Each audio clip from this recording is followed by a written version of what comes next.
Hello students, चलिए start करते हैं chapter 6 class 12 application of derivatives.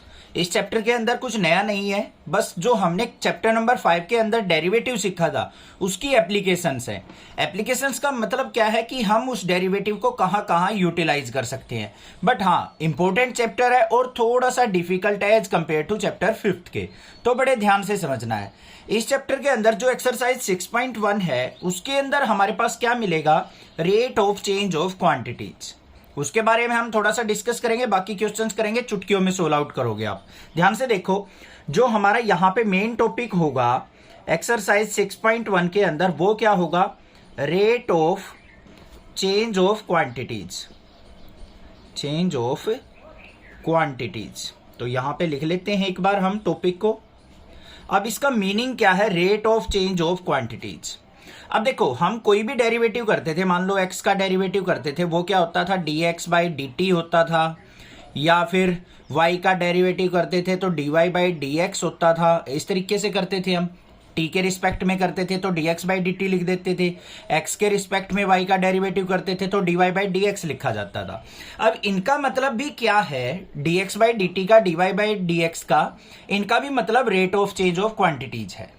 अब देखो, x का क्या है, यहां पे रेट ऑफ चेंज हुआ है। रेट ऑफ चेंज का मतलब होता है डेरिवेटिव करना किसी का। ध्यान से समझो, मेन कंसेप्ट समझना है इसका, रटना नहीं है कुछ भी। रेट ऑफ चेंज का मतलब होता है डेरिवेटिव। क्वांटिटी क्या है यहाँ पे, x, तो x का हमने डेरिवेटिव कर दिया किसके रिस्पेक्ट में, टाइम के रिस्पेक्ट में। तो यहाँ पे x जो है उसका रेट चेंज हो रहा है किसके रिस्पेक्ट में, टाइम के रिस्पेक्ट में। इस तरीके से भी बोला जा सकता है। यहाँ पे क्वांटिटी क्या है, y, इसका रेट ऑफ चेंज कर दिया किसके रिस्पेक्ट में, x के रिस्पेक्ट में। या फिर क्या कह सकते हैं हम, y का डेरिवेटिव कर दिया विद रिस्पेक्ट टू x। दोनों का मतलब क्या है, सेम है। अब एग्जांपल लेते हैं छोटा सा।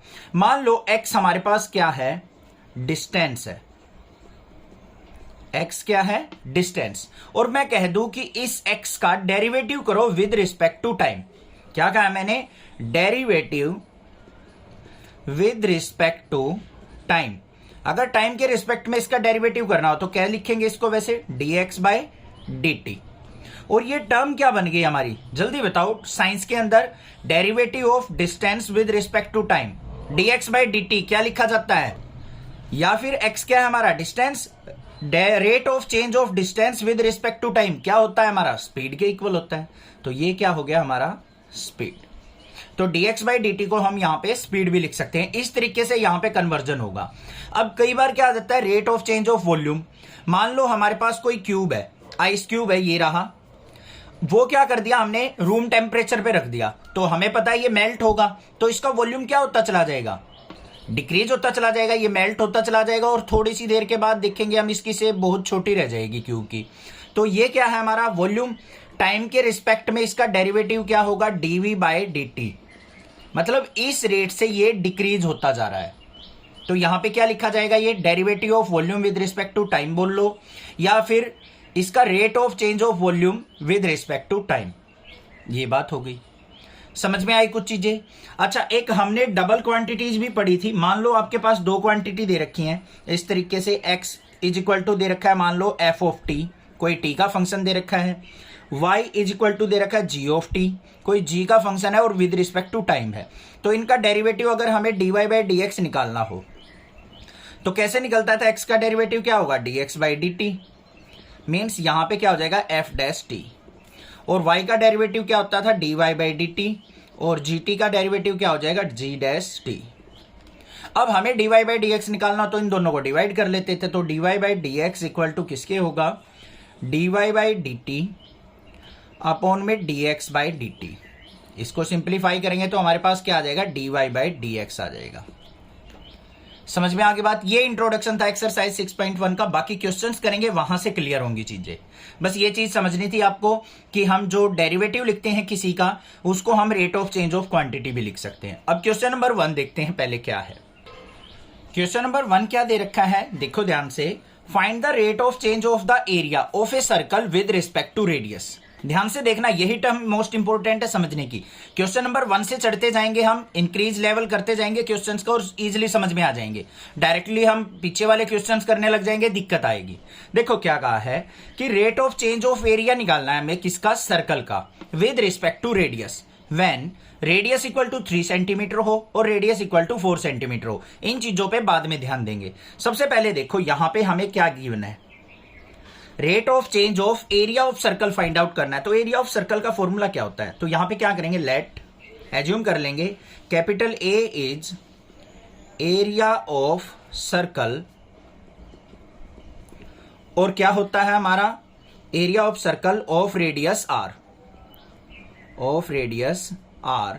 तो area of circle is equal to किसके इक्वल होगा हमारा, पाई आर स्क्वायर के होगा या नहीं होगा। एरिया इक्वल टू किसके हो जाएगा, पाई आर स्क्वायर के। अब यहां पे हमें क्या करना है, एरिया का derivative with respect to R करना है। तो यहां पे क्या लिखेंगे हम, derivative with respect to R. तो देखो क्या हो जाएगा, ए का एरिया, ए का derivative DA by D R, ये निकलेगा हमारा DA by D R is equal to pi R square का डेरिवेटिव करो तो यहां पे क्या आ जाएगा, 2 आगे, 2 इंटू पाई आर इंटू, यहां पे आर क्या है, वेरिएबल, क्योंकि आर के रिस्पेक्ट में डेरिवेटिव कर रहे हैं हम, तो आर का क्या हो जाएगा, इंटू 1। तो हमारे पास क्या आ गया, DA by D R equal to 2 pi R. ये आ गया मेरे पास एरिया का derivative with respect to radius. अब केस फर्स्ट देखो, फर्स्ट केस में क्या कहा है उसने, जब रेडियस 3 सेंटीमीटर हो तो डीए बाय डी आर क्या होगा, तो DA by D R equal to 2 pi multiply R की वैल्यू 3 पुट कर दो, 3 2 जा क्या हो गया, 6 पाई। ये आंसर हो गया, था ना आसान। बी पार्ट में देख लो क्या है, जब रेडियस इक्वल टू 4 सेंटीमीटर हो तो rate of change of area with respect to radius क्या होगा। तो यहां पे क्या हो जाएगा, DA by D R equal to 2 pi multiply 4, 4 2 जा क्या हो गया, 8 पाई।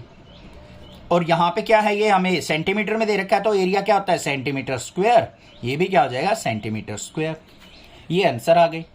समझ में आ गया होगा क्वेश्चन, कोई दिक्कत की बात नहीं है, क्लियर है। चैनल को सब्सक्राइब जरूर करना और अपने जूनियर्स को, class 8th 9th 10th 11th के बच्चों को भी जरूर बताना नेक्सा क्लासेज के बारे में। बस आप थोड़ा सा सपोर्ट करते रहो, मैं भी आपका दिल से सपोर्ट करता रहूंगा। Thank you students for watching your channel Nexa classes.